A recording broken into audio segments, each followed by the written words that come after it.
In this example, it says 32% of what number is 48? So we are going to set up the proportion formula for percents. Is over of equals percent over 100. And then is 48 is going to be replaced in the top of the first fraction. And then the of what number, well, what means we don't know, so we're going to use an x for that. So instead of the of on the bottom, we're going to put x. And then 32% goes in the percent spot right over the 100. So we will replace that with 32. Then we're going to go ahead and cross multiply.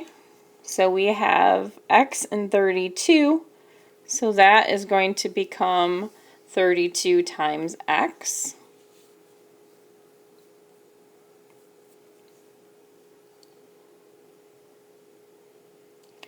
And then we have 48 times 100.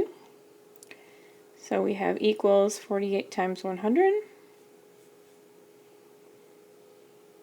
And then the next step, we're going to go ahead and multiply 48 times 100.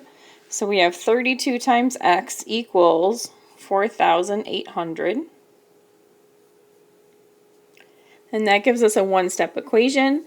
And the inverse operation to multiplication is going to be division by 32. We divide both sides. Every time we do something to one side, we do it to the other. And then 4,800 divided by 32 gives us 150. So our answer then is x is 150. So 32% of 150 is 48.